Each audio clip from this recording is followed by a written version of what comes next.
오늘은 시편 32편 8절부터 11절 말씀을 본문으로 해서 인생의 길, 이런 제목으로 말씀을 함께 나누려고 합니다. 이번 추석에 고향에 다녀오신 분들은 아마 내비게이션 혜택을 톡톡히 보셨을 것입니다.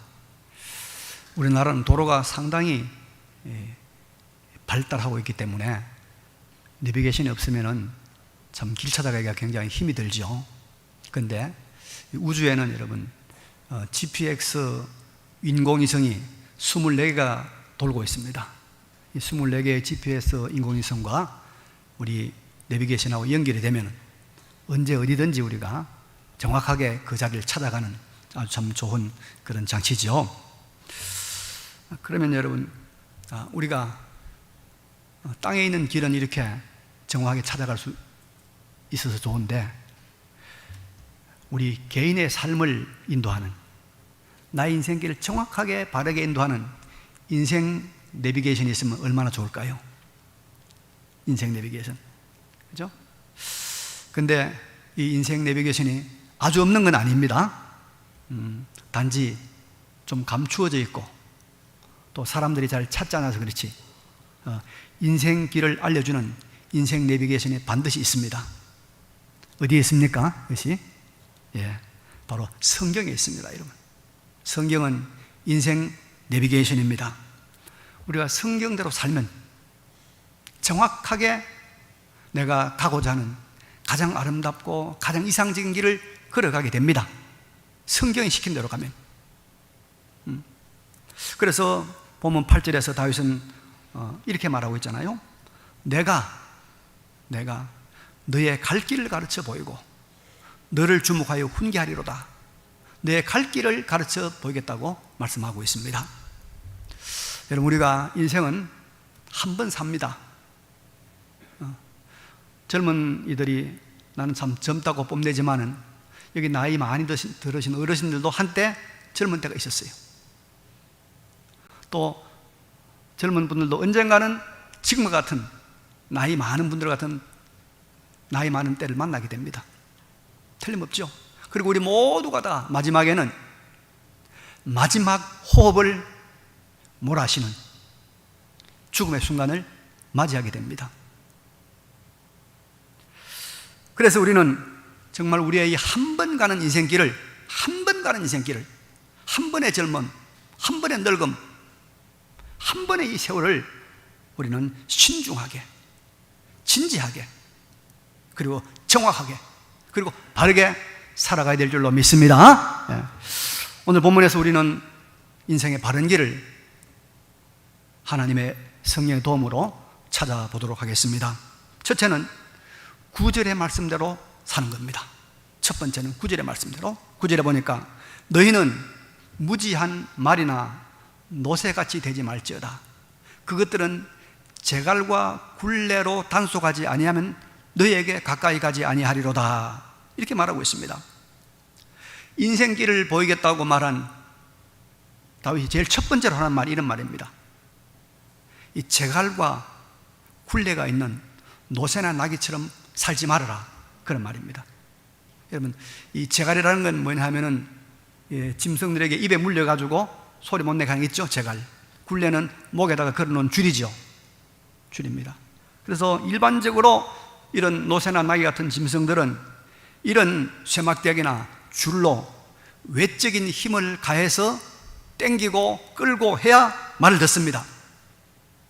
외적인 강제력을 동원해야 말을 듣는 것이 짐승인데, 이런 짐승의 길을 가지 않아야 한다, 사람은.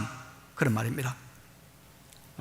여러분, 이 말은 우리 사람은 이렇게 짐승처럼 외부에서 오는 강제적인 힘에 의해서 움직이지 말고 스스로 자원하는, 우리 안에 내부에서 움직이는 내 속에 있는 이 자유의지, 자원한 마음, 이것을 가지고 살아라, 그런 말입니다. 하나님이 우리 안에 심어주신 이 자유의 율법, 자유의지, 이걸 활용해 살아라는 그런 말입니다. 여러분, 에덴 동산이 가장 이상적인 장소 아닙니까? 에덴 동산. 근데 그 에덴 동산에 여러분 사람이 먹으면 안 되는 선악과가 있었습니다. 각종 과실이 많이 있었습니다. 그런데 에덴 동산 어디에도 강제로 들어가지 못하도록 막아놓는 울타리, 담이 있었습니까? 없었습니까? 없었습니다. 에덴 동산 담이 전혀 없었어요. 자유입니다. 스스로 먹지 않아야 했던 거예요. 스스로 가지 않아야 했던 거예요. 하나님은 그걸 원하십니다. 이게 인생의 길입니다. 짐승들은 때리고 짐승들은 맞고 끌어야 되지만은 사람은 완전한 자유를 줄 터이니 그 자유를 가지고 살아라. 이게 인생의 길이다, 그런 말입니다. 오늘도 여러분 자유 아닙니까? 오늘 예배 안 온다고 누가 잡으러 갑니까? 누가 끌고 갑니까? 자유 아닙니까? 그 자유를 가지고 하나님을 섬기라. 이게 인생의 길이라는 거예요. 우리나라가 요즘 참 이념 갈등이 좀 있습니다. 대체적으로 우파 보수 쪽에서는 자유와 경쟁, 실력을 존중해가지고 누구든지 실력 있는 사람, 능력 있는 사람은 100배, 1000배로 잘 살고 자유를 누리라. 또 이제 이 좌파, 이 평등을 주장하는 이쪽 사람들은 그래 말합니다. 아니다. 가난하고 어려운 사람들, 이런 사람들에게 법이나 제도를 만들어 가지고 그걸 좀 뺏어서 받아서 나눠줘야 된다. 그런 주장을 합니다. 이 두 가지 주장이 우리나라에 있는 건 사실이고 또 역사 속에 지금까지 이런 주장이 있어 왔습니다. 그런데 여러분, 이상은, 꿈은 좌파가 훨씬 좋습니다. 맞습니다. 우리는 늘 그런 생각 가져야 됩니다. 같이 자살해야 한다. 같이 나눠야 한다. 근데 그 사람들에게 맡겨놓으면 다 실패하는 거예요. 더 심한 거예요. 더 어려워집니다. 그 이유가 뭔지 아십니까? 그게 뭐냐면요, 사람의 길을 무시했기 때문입니다. 사람의 길. 사람의 길은 재갈이나 또 굴레나 법이나 제도를 가지고 끌고 가면 되는 거 아니에요. 스스로 자유의 길을 보장해야 되는 거예요. 자유롭게 하도록 해야 되는 것입니다. 사도행 2장에 가면 이 사회주의자들이나 공산주의자들이 그토록 동경하고 그토록 그들이 참 좋아하는 완전한 평등사회가 이루어집니다. 믿는 사람이 다 함께 있어 모든 물건을 서로 통용하고 또 재산과 소유를 팔아 각 사람의 필요를 따라 나눠주며 엄청난 이상적 사회죠. 그런데 여러분, 이런 사회가 등장한 것은 정말 아름다운 지상의 낙원이 잠깐 만들어졌죠. 예루살렘에. 근데 아주 중요한 요소가 여기에 작동을 했습니다. 이게 뭐냐면 인간의 자유의지, 성도의 자원하는 마음들이 역사를 했던 것입니다. 이들은 초대교회 그 예루살렘 교회 교인들은 누가 법을 정해서, 누가 명령해서, 누가 시켜서 한 것이 아니라 스스로 십자가에 죽으시고 부활하신 그 예수 그리스도의 성령, 그들 성도들 안에 있는 성령께서 그 안에 역사했단 말이에요. 그들 안에 역사하는 성령의 음성을 듣고 성령의 소리를 듣고 각자가 자원해서 기쁨으로 자유를 가지고 팔았어요. 내어놓았어요. 나누었어요. 그러니까 가장 이상적인 사회가 된 것입니다. 거기에 채찍이 동원되지 않았습니다. 거기에 여러분 재갈이 동원되지 않았습니다. 이게 인간의 길이라 이 말입니다. 그래서 하나님이 내 마음에 심어주신 성령의 음성, 내적인 소리를 듣고 움직이는 것, 이게 여러분 성도의 길입니다. 이게 인생의 길입니다. 오늘날 우리들은 우리 안에 역사하시는 성령의 음성을 듣고 움직이는 것이 아닙니다. 아니요. 외부의 소리, 외부의 굴레, 외부의 채찍, 외부의 힘, 그것 따라 움직여. 그것 따라. 밖에 법이 어떻다 그러면 그렇게 하고, 규칙이 어떻다 하면 그렇게 따라가고, 문화가 어떻다 따라가고, 참 외부의 영향을 받아 움직여. 내 안에 있는 성령께서 우리에게 말씀하시는 이 음성을 들어서 내가 자유의지로 하나님을 섬기고 살아가는 것이 아니라 우리가 외부의 힘, 명령이나 법이나 규칙 같은 것, 이런 걸 따라 움직이니 이 사람의 길이 아니다 이 말입니다. 여러분, 이스라엘 백성들이 출애굽한 다음에 40년 동안 광야 생활을 했습니다. 그 광야 생활할 때 정말로 내비게이션 없으면 죽지어다. 이게 이스라엘 백성들의 내비게이션이 뭡니까? 구름 기둥, 불 기둥이었습니다. 근데 그 구름 기둥, 불 기둥이 이스라엘 백성들 앞에 있었습니까? 뒤에 있었습니까? 네? 이스라엘 백성들 앞에 있었어요? 뒤에 있었어요? 뒤에서 앞으로 안 나가면 불이 막 뜨겁게 달구고 구름 기둥 밀어붙이고 그러지 않았습니다. 앞에서 인도했어요. 항상 뒷문 열려 있습니다. 도망갈 사람 도망가라. 자유롭게 따라올 사람 따라오고 도망갈 사람 도망가라. 구름 기둥, 불 기둥은 앞에서 인도했습니다. 왜? 자유롭게 따라오라고. 그래서 하나님은 우리가 인생의 바른 길을 가기 위해서는 이 짐승처럼 외적인 어떤 강제, 외적인 압력, 외적인 법, 외적인 힘, 외적인 분위기에 끌려가지 말고 자유를 가지고, 스스로 자유를 가지고 스스로 결단해서 움직이라는 것입니다. 스스로 결단해서 움직이라는 것입니다.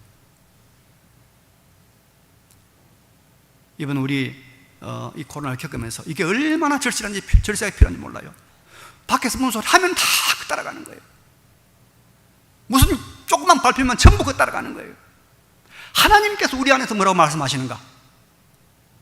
이 하나님의 음성을 듣고 자유롭게 움직여야 되는데 채찍, 재갈,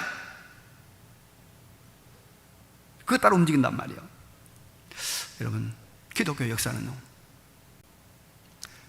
7천만의 순교자를 냈습니다. 7천만의 순교자. 왜 순교했습니까? 그들이 밖에서 어떤 압력, 어떤 바람, 어떤 법이 있더라도 하나님께서 우리에게 주신 이 자유의 율법을 나는 따라간다. 내 속에 역사하시는 내적인 이 결단을 따라간다. 이것대로 가다가 그렇게 잡혀가고 순교당하는 것입니다. 이게 여러분 진정한 사람의 길입니다. 바라기는 제갈과 같고 굴레와 같은 그런 강제적인 힘이나 외적인 영향력에 따라서 움직이지 말고 내 안에 하나님이 보내주신 성령의 음성, 신앙 양심의 소리를 듣고 결단하고 행동하는 진정한 사람의 길을 가시기를 바랍니다. 사람의 길. 두 번째로 바른 인생의 길을 가는 것은 미래를 바라보고 미래를 준비하는 것이 바른 인생의 길입니다. 오늘 본문 10절에 이런 말씀이 있죠. 악인에게는 슬픔이 있으나 여호와를 신뢰하는 자에게는 인자하심이 두르리로다. 악인에게는 앞으로 많은 슬픔이 있고 여호와를 믿고 따르는 자에게는 하나님의 인자, 하나님의 돌보심이 있다 이 말입니다. 그러니까 무슨 말입니까?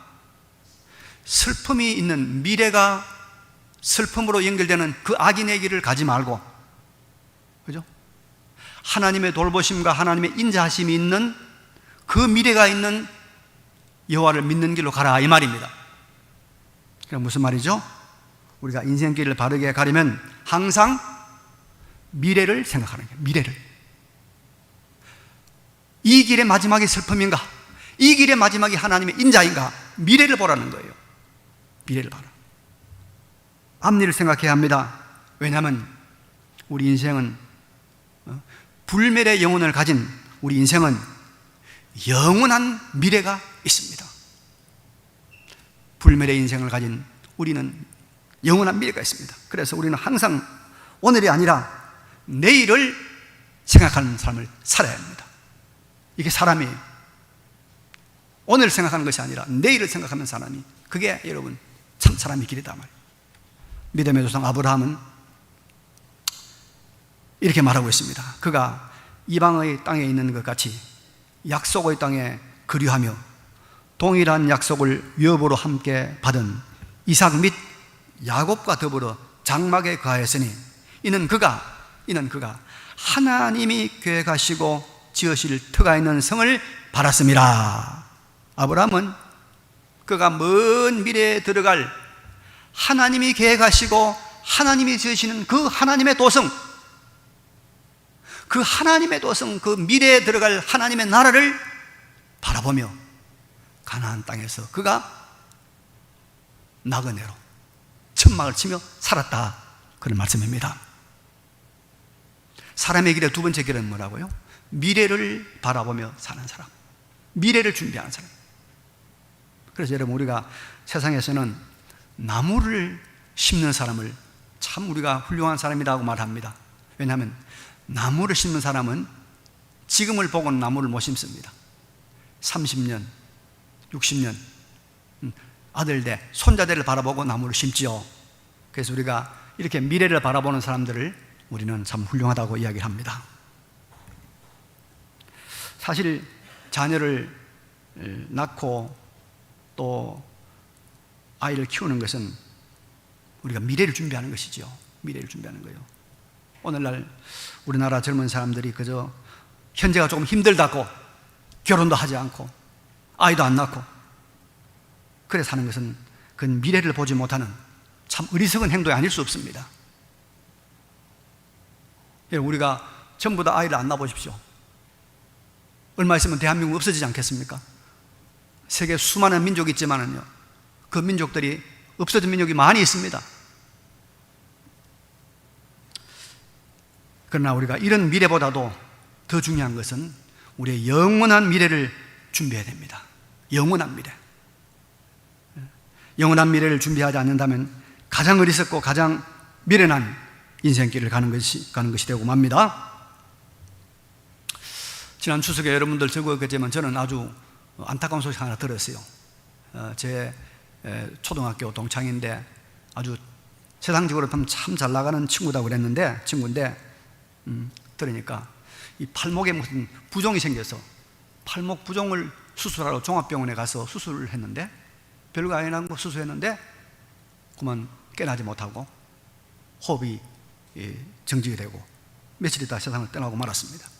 제가 참 잘 아는 친구인데요, 안타깝지만은 그 친구는 영원한 미래를 준비하지 않는 불신자였습니다.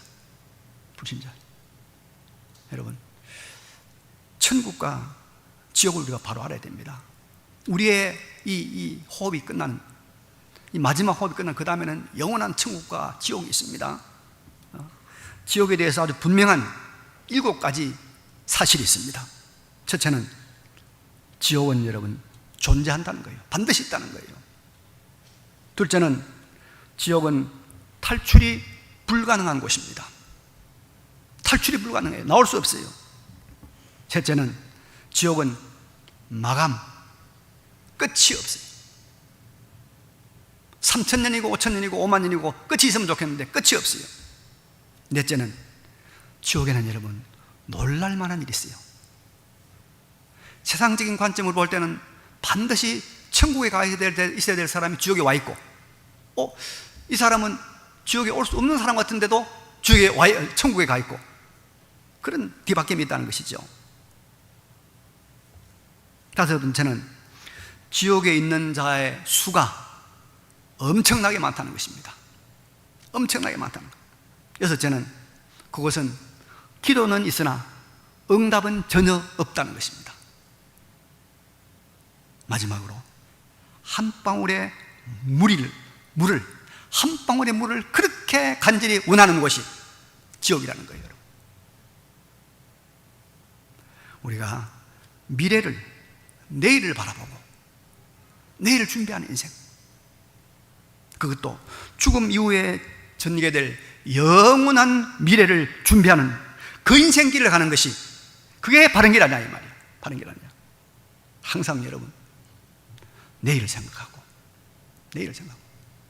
미래를 생각하고 영원한 하나님의 나라를 항상 바라보고 항상 생각하고 살아가는 그런 참된 인생의 길을 걸어가시기를 간절히 바랍니다. 네. 세 번째 인생 길은 여호와를 기뻐하며 사는 것입니다. 11절에 보니까 너희 의인들아 여호와를 기뻐하며 즐거워할지어다. 마음이 정직한 너희들아 다 즐거이 외칠지어다. 의인들아 여호와를 기뻐하며 즐거워할지어다. 마음이 정직한 너희들아 다 즐거이 외칠지어다. 예. 마음이 정직한 자와 의인들의 길을 가는 사람, 다시 말해 인생을 바로 사는 사람들은 여호와 하나님을 기뻐하고 즐거워한다는 거예요, 여러분.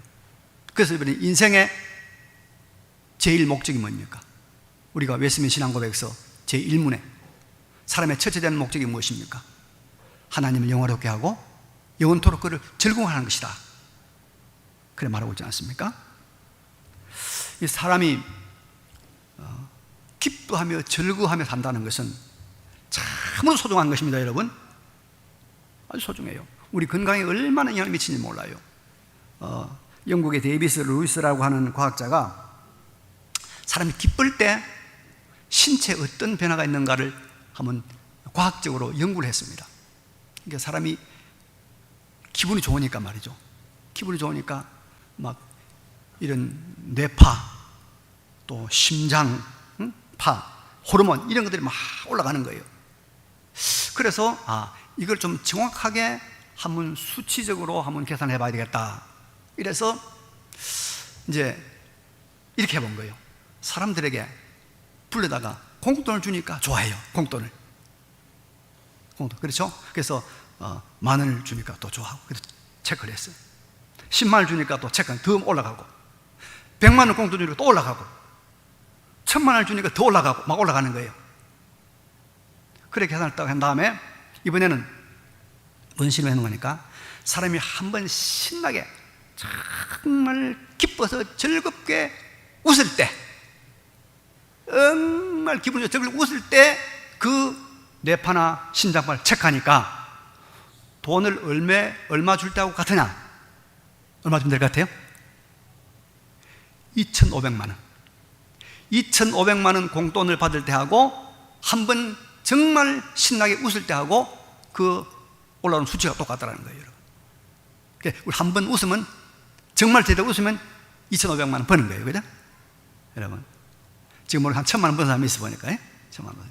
그런 거예요. 그래서 성경은 여러분 이런 말 합니다.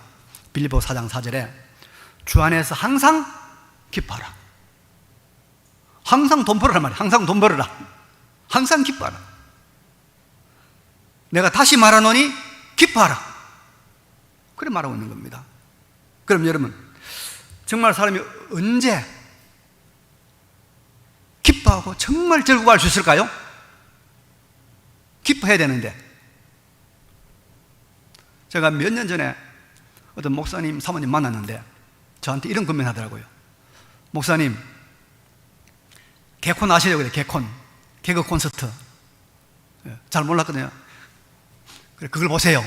왜 그런가 하니까 우리 목사님은 개콘을 보고 나더니 설교가 달라졌습니다. 그래요.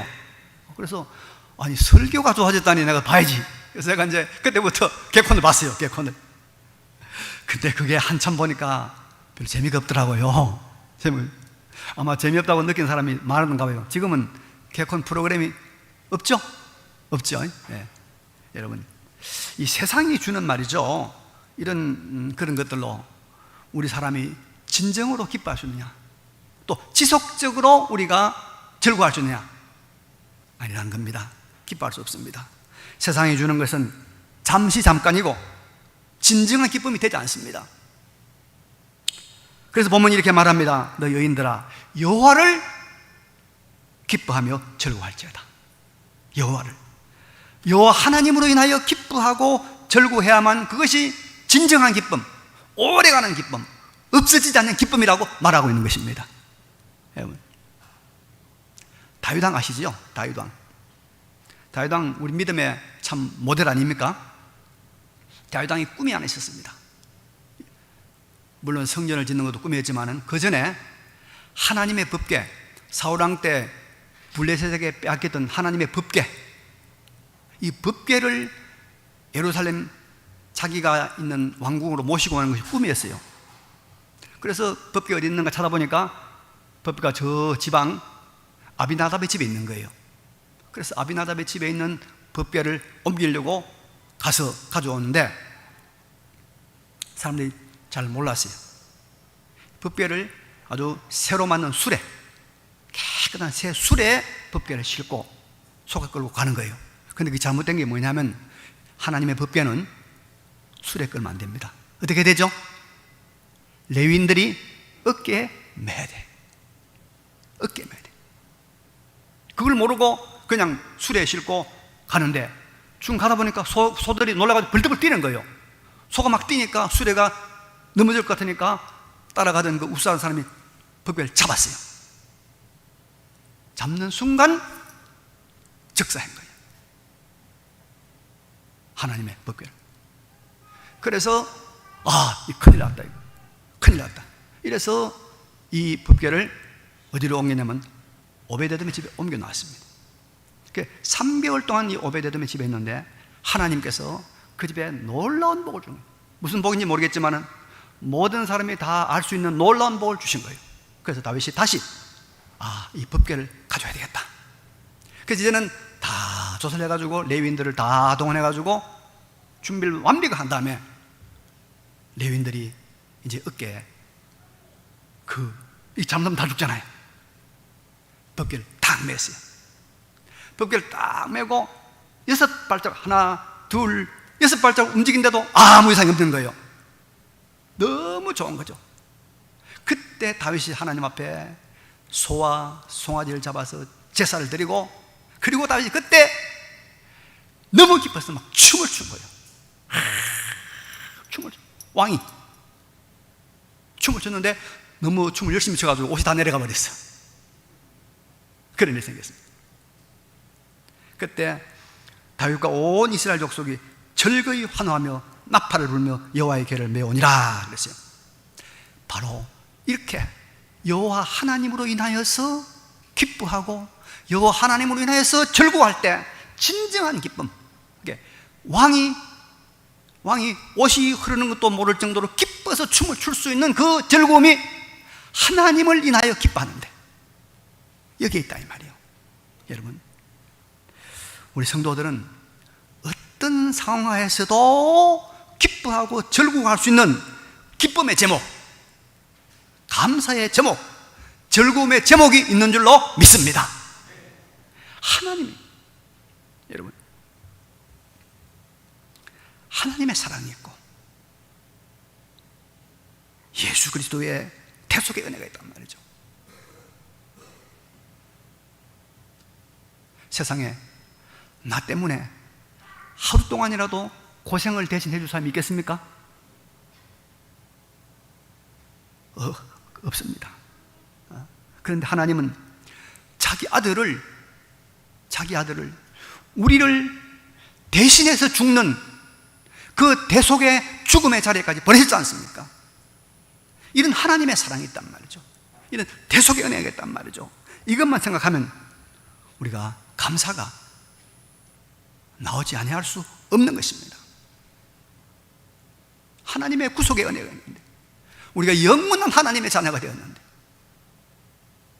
이 세상에 있는 모든 것들이 다 하나님의 손안에 있고 하나님께서 이 모든 것을 우리에게 가장 유익하게 이끌어 가시는 하나님의 섭리가 있는데 우리가 감사하지 않을 수 있겠냐 이 말입니다. 그래서 예수 안에 있는 구원은 우리를 어떤 시련과 역경 속에서도 감사하고 기뻐하게 하는 힘이 되는 줄로 믿습니다. 성경이 가르치는 바른 인생 길은 하나님을 알고 하나님의 구원과 예수 그리스도의 은혜를 아는 여기에서 즐거움을 찾는 것, 여기에서 즐거워하는 것, 이 기쁨으로 살아가는 것. 이 기쁨은 여러분 빌딩을 10채 가진 것보다도 더 기뻐요. 이 기쁨은 돈을 내가 1억을 공짜로 받은 것보다 더 기쁜 거예요. 더 기뻐. 이 기쁨, 이걸 누리며 살아가라 이 말이에요. 이게 인생길이다. 그때 하나님께서 그렇게 사는 자에게 주시는 하나님의 축복과 유익이 얼마나 큰지. 그래서 항상 기뻐하라. 범사에 감사하라. 다시 말하는 기뻐하라.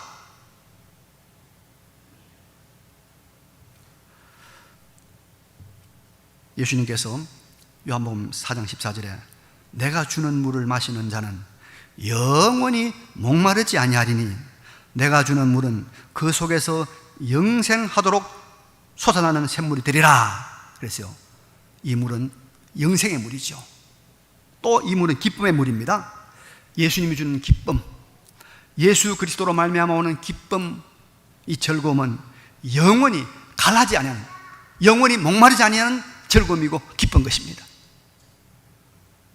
우리가 그래서 하나님을 즐거워하고 하나님으로 인하여서 기뻐하고 하나님으로 인하여서 우리가 감사하는 자, 그게 인생의 길입니다. 인생의 길. 성경은 우리가 인생길을 바르게 걸어가는 인생 내비게이션입니다. 오늘 성경이 가르치는 세 가지 인생의 바른 길. 외적인 강제나 힘이나 법이나 그런데 굴하지 말고 내 속에 역사하시는 성령의 음성을 듣고 그 자유의지를 가지고 살아라.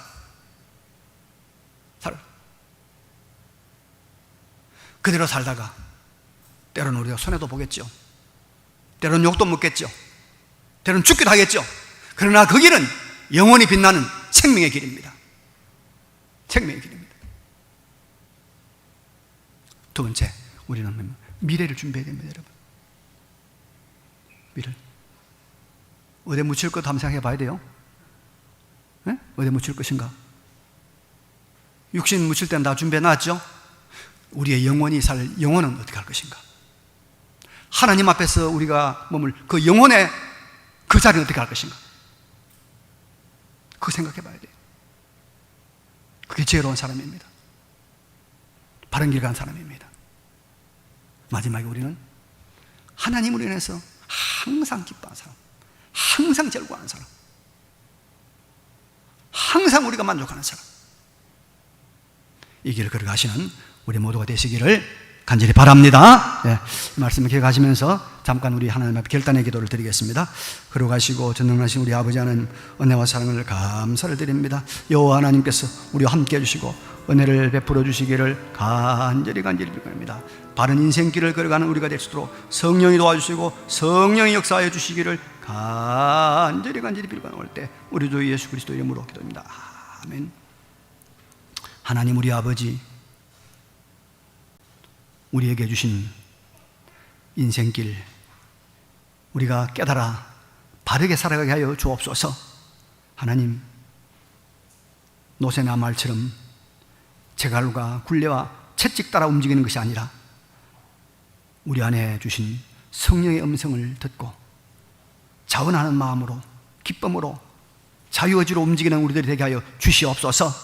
하나님, 간절히 빌고 원하옵는 것은 우리의 미래를 준비한 우리가 되게 해주시고 이 땅에서 여호와로 인하여 하나님이 주신 구원으로 인하여 기뻐하고 즐거워하는 우리의 인생길을 되게 하여 주시옵소서. 우리 주 예수 그리스도의 이름으로 기도드리옵나이다. 아멘. 찬송.